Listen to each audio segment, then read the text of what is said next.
people that, but see, but like if you don't have the same bloodline, you're none of his. Now I'm gonna show you guys something, and most of you guys that have been with us for any time, you guys know where I always go to prove this. Now let's go to Amos.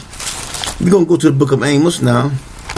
See, because they back in that day, they checked the bloodline, and they said that no, you're not of the priesthood, so now we got to put you out. You have tainted the blood, you have polluted it, so now we got to put you out of the priesthood. Yep. Now look at the Most High. See, because the Most High doesn't change, He doesn't change His game.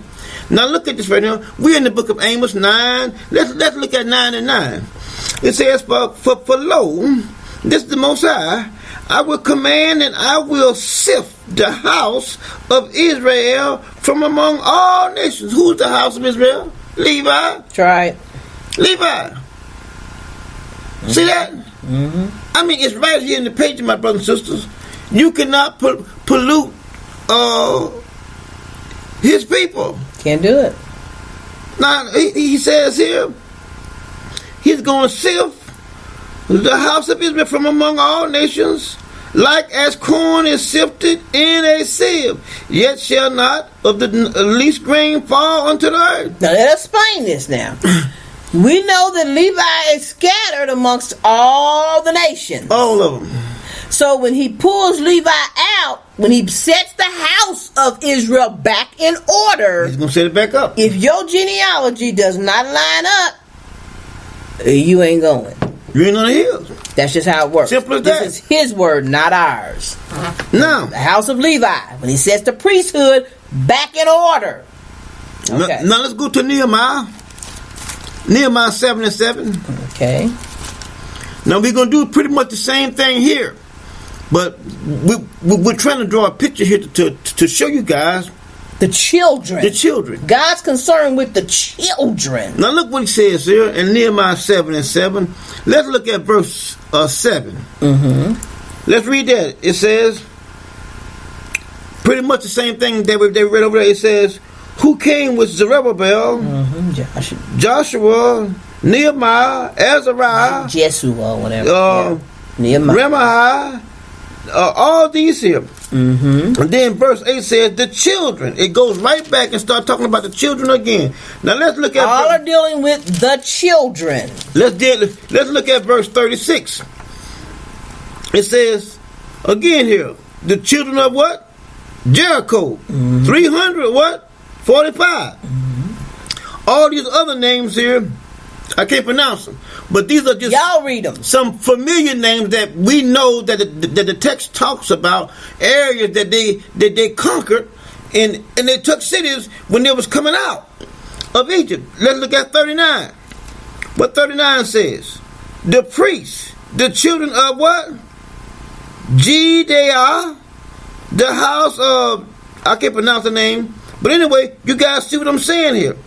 All right, we're going down here to verse 43. It says, the Levites, the children of, again, that name, I can't pronounce it. 44 says, the singers, the children of Asaph, 148. Then we go over here and look at, let's look at 40, let's look at 57. It says here, the children of Solomon, servants, the children of Sotak, the children of, I can't pronounce those names. But we just did that to let you see.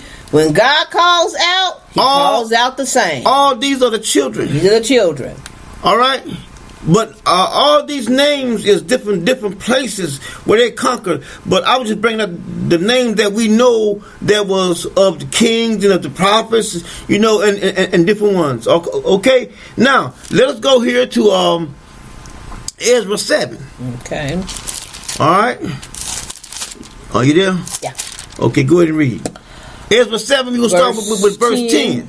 10. For Ezra had prepared his heart to speak the law of the Lord, and to do it, and to teach in Israel statutes and judgments. All right.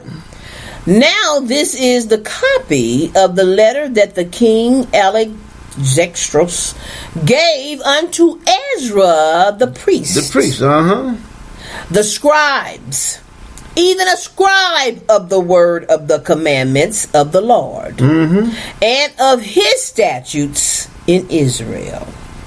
Alexandros, or Zandrex, king of kings, unto Ezra the priest, a scribe of the law of the God of heaven, perfect peace, and at such a time I make a decree that all they of the people of Israel and of his priests and Levites in my realm, which are minded of their own free will to go up to Jerusalem, go with thee.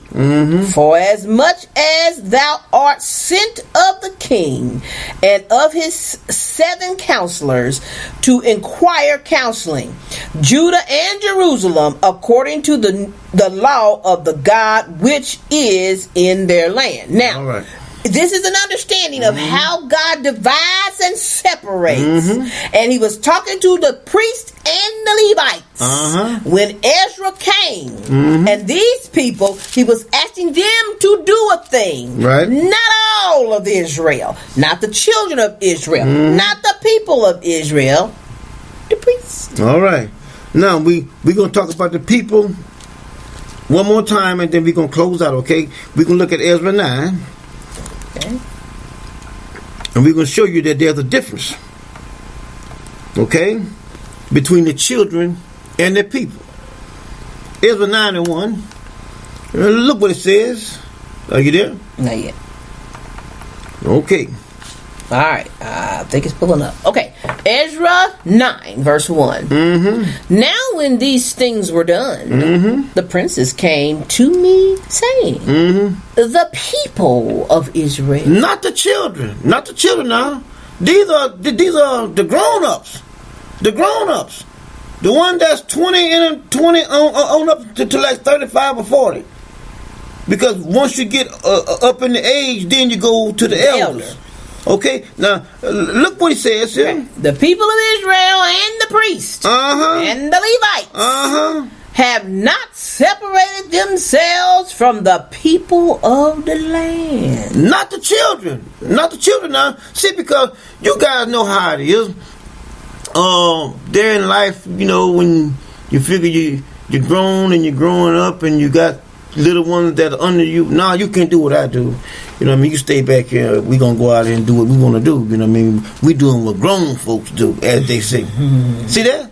So, they went off and started doing what they want to do. But they told the children, now y'all stay back and y'all can't do that.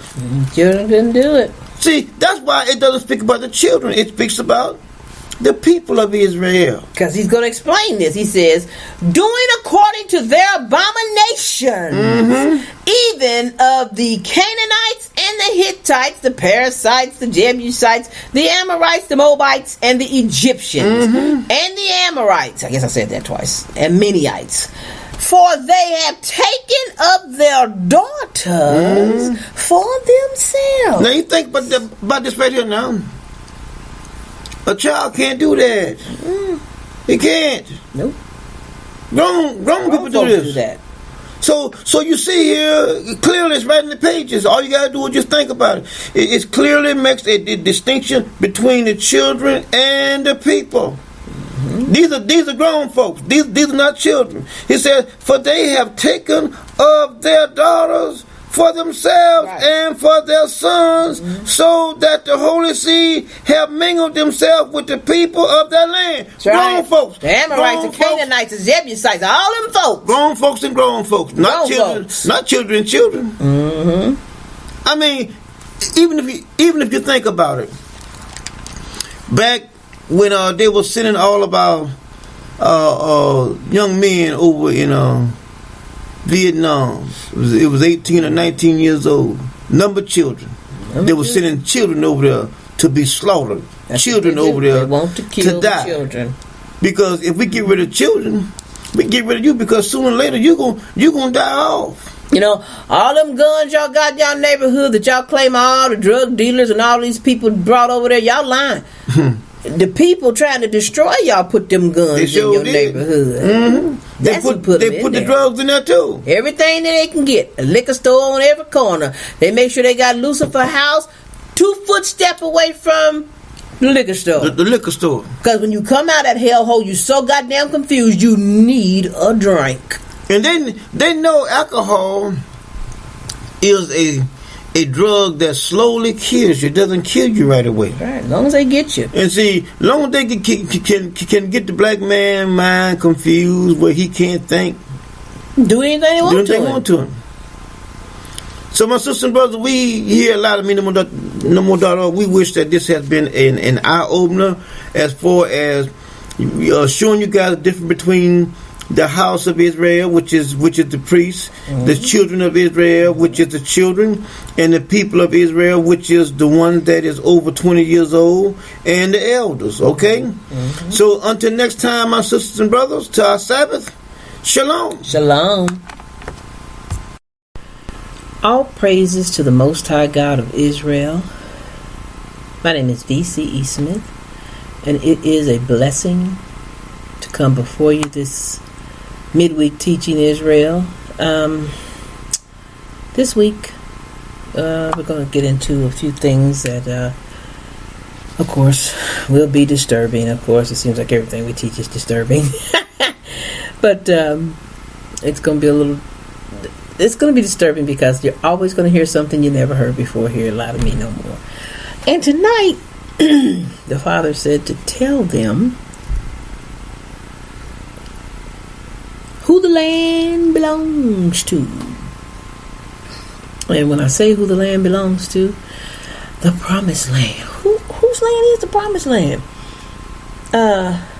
Because, you know, everything we learn from the Luciferians, or we learn from cattle, which they don't know a damn thing.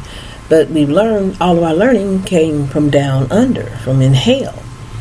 And so God is trying to bring the people of Israel up, and the children, and the house, so that they understand more clearly their word that was given to them, and so that they have a better understanding over it. So, of course, we know the story that the children of Israel came out of Egypt into the wilderness and then into the promised land, so on, so on, so on, so on. But there's a whole lot that was left out of that story, because we've always been taught all of Israel are the owner of the promised land. That's our land. That we've been told that that's the land of Israel. Israel owns that, and it's all of our land. Blah blah blah blah blah blah. So on, so on, so on. So we're going to get into this teaching, and what this teaching is. This is going to be like a part one, because I'm going to just open the door up for the watchman to come in and close the door behind me. I'm just going to give you the basics of the teaching, so that you can read and study and meditate for yourself, Israel. What we're going to do tonight is open up your understanding about the promised land. It is not what you think it is. So let's go ahead and start in Deuteronomy. And I'm not the reader. You know, I don't do all that. I like for you to read for yourself. I like for you to get the other scriptures if you think they're necessary. But I got to do some reading tonight. And there's a whole lot of words I cannot pronounce, especially when I get over to them names. Y'all gonna read the names. I'm gonna give y'all the basics, and y'all go through and y'all read all them crazy names. They're crazy only because I speak shit English, so they don't really make a lot of sense to my unlearned brain. Now let's go ahead and start here at chapter 4 in the book of Deuteronomy. Now therefore hearken, O Israel, unto the statutes and unto the judgments which I teach you. Who is I? I is Moses. Moses is teaching Levi, which I teach you, for to do them, that ye may live, and go in the promised land, which the Lord God of your fathers giveth you. Alright, simple. I think everybody got that. I know some already didn't get it because they don't know he's talking to Levi, but I just told you.